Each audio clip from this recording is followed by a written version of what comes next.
And so my mom thought it was this good idea that I would have a mentor, because my dad was in Texas and in Austin, and my grandfather had passed away. So this guy shows up at my house.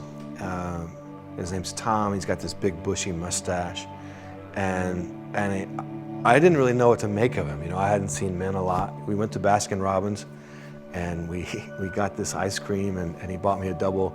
Mom would only get me one scoop, so I knew Tom didn't know that, so I got 2 scoops. And we got 2 scoops of chocolate, and it was like dripping down the cone and stuff, and Tom finished it off for me, which was really cool. And we drove home and pretended like Tom told me there was a ghost on the roof of his truck. And so he's doing this. It's probably not the best way to drive, but he's kind of swerving, and I'm screaming and howling and laughing and having a great time. But Tom and I became really good friends. Tom moved to Texas because he had some health issues, but we stayed in touch. And he found ways to be present in my life even when he wasn't around.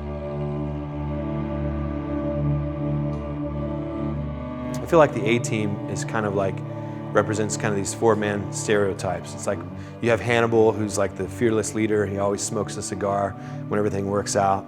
You've got Face, who's the ladies' man. You've got B.A., who's like the tough guy.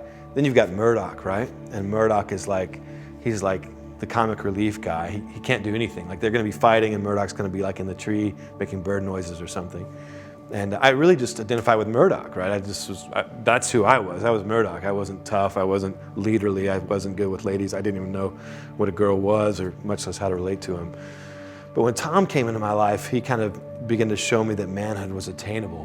When you kind of grow up, I think, and there's no dad around, there's no granddad, or these things in your life, you're kind of tempted to believe that maybe you're not worth being around, that maybe rejection is louder than acceptance in your life.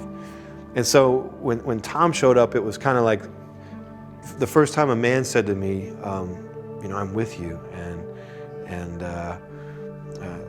you matter.